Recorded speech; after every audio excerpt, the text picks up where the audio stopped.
Hello friends, welcome to Nirmala's kitchen. இன்றைக்கி நம்ம முட்டை கிரேவி தாங்க பார்க்க போகிறோம். அதாவது முட்டை மசாலா எப்படி செய்யுதுன்னு பார்க்கலாம் வாங்க.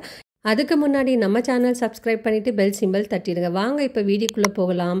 இந்த முட்டை கிரேவிக்கு நம்ம தேங்காவே இல்லாத முட்டை கிரேவி தான் செஞ்சுருக்கோம். வாங்க வீடியோவை ஸ்கிப் பண்ணாமல் பாருங்கள், அப்புறம் லைக்ஸ் கொடுத்துட்டு பாருங்கள். முதல்ல நம்ம கடாய் வச்சுக்கலாம். கடாய் நல்லா சூடுபடுத்திக்கலாம். அதுக்கப்புறம் 3 டேபிள் ஸ்பூன் அளவுக்கு எண்ணெய் சேர்த்துக்கலாம். அதுக்கப்புறம் இந்த ட்ரை மசாலாங்க சேர்த்துக்கலாம். நம்ம 1/4 டீஸ்பூன் சீரகம் சேர்த்துருக்கேன், 2 ஏலக்காய், 2 பட்டை, 2 லவங்கம் சேர்த்துருக்கேன்.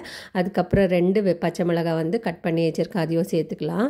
அதுக்கப்புறம் 2 வெங்காயம், பெரிய வெங்காயம் நம்ம கட் பண்ணி வச்சுருக்கோம், அதையும் சேர்த்துக்கலாம்.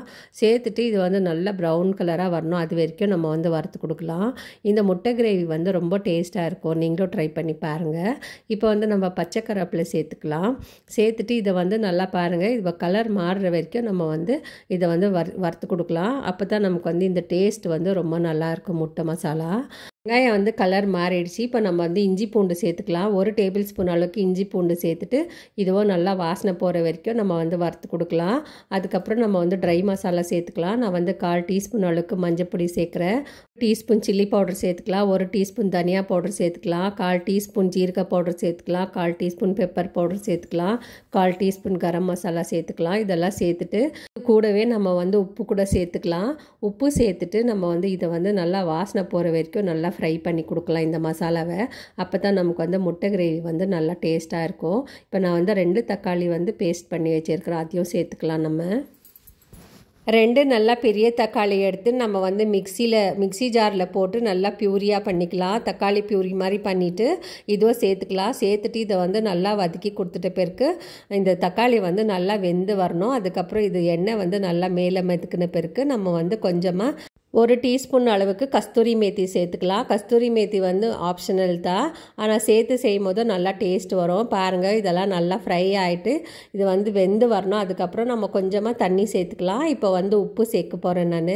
தேவையான உப்பு சேர்த்துட்டு இது நல்லா ஃப்ரை பண்ணி கொடுக்கலாம். இது நல்லா ஃப்ரை பண்ணி கொடுக்கணும். அப்போ தான் நமக்கு இந்த டேஸ்ட் ஹோட்டலில் இருக்கிற டேஸ்ட் நமக்கு வரும். இப்போ பாருங்கள், நான் கொஞ்சமாக தண்ணி ஊற்றுறேன். ஒரு 1/4 கிளாஸ் அளவுக்கு தண்ணி ஊற்றுறேன். எதுக்குன்னா இந்த தக்காளி வெங்காயம் எல்லாம் வெந்து வரணும். இப்போ மூடி வச்சிடலாம். ஒரு 10 நிமிஷத்துக்கு மூடிட்டு அதுக்கப்புறம் பார்க்கலாம் நம்ம. இப்போ பாருங்கள், நல்லா கொதிக்குது. இன்னமும் இது நல்லா கொதிச்சு நல்லா கெட்டியாக ஒரு கிரேவி வரணும். அதுக்கப்புறம் நம்ம முட்டை வேக வச்சுருக்கிறோம். இப்போது நான் ஒரு 5 முட்டை எடுத்திருக்கேன். அந்த 5 முட்டையை நான் வேக வச்சு நல்லா கட் பண்ணி வச்சுருக்கிறேன். இந்த முட்டை இன்னும் கொஞ்சம் நேரம் இந்த கிரேவி நல்லா கொதிக்கிட்டோம். இப்போ நம்ம மூடி திறந்து பார்க்கலாம். பாருங்கள், இப்போ நல்லா கொச்சி எண்ணெய் எல்லாம் மேலே பிரிஞ்சு வந்திருக்கு. இந்த ஸ்டேஜில் நம்ம வேக வச்சு கட் பண்ணி வச்சுருக்கிற முட்டை சேர்த்துக்கலாம். நான் இன்றைக்கி 5 முட்டை எடுத்திருக்கேன், அதை சேர்த்துக்கலாம். நம்ம சேர்த்துட்டு இதை சிம்மில் வச்சிடலாம். நம்ம சிம்மில் வச்சு இது மெதுவாக நல்லா கொச்சி இது நல்ல ஒரு இந்த கிரேவி இதில் இந்த முட்டைலெல்லாம் சேர்ந்து நல்லா கொதிக்கணும். அது வரைக்கும் நம்ம சிம்மில் வச்சுக்கலாம். இதை ஒரு 10 நிமிஷத்துக்கு. இப்போ கொஞ்சமாக கொத்தமல்லி கட் பண்ணி வச்சுருக்கிறது சேர்த்துக்கலாம். நம்ம சேர்த்துட்டு இதை மூடி போட்டு ஒரு 10 நிமிஷத்துக்கு நல்லா கொதிக்கிட்டோம்.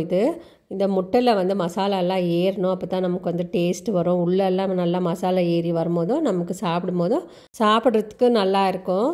இப்போ பாருங்கள், ஒரு 10 நிமிஷம் ஆயிடுச்சு. இது எண்ணெய் எல்லாம் நல்லா பிரிஞ்சு வந்திருக்கு. ஒரு முறை நம்ம கலந்து கொடுத்துக்கலாம். இதை ஒரு முறை எல்லா பக்கமும் நம்ம திருப்பி கொடுத்துடலாம். கொடுத்துட்ட பிறகு நான் காட்டுறேன் பாருங்கள் உங்களுக்கு. இப்போ இந்த ஸ்டேஜில் உங்களுக்கு கிரேவி போதும் திக்னஸ்னால் ஸ்டவ்வை ஆஃப் பண்ணிக்கலாம். இல்லை எனக்கு இன்னும் கெட்டியாக வேணும்னா இன்னும் ஒரு 5 நிமிஷத்துக்கு கொதிக்கிறதுக்கு கூடலாம். பாருங்கள், இந்த முட்டையில் கிரேவி எல்லாம் இறங்கியிருக்கு நல்லா. இப்போ இந்த முட்டை மசாலா ரெடி ஆகிடுச்சு.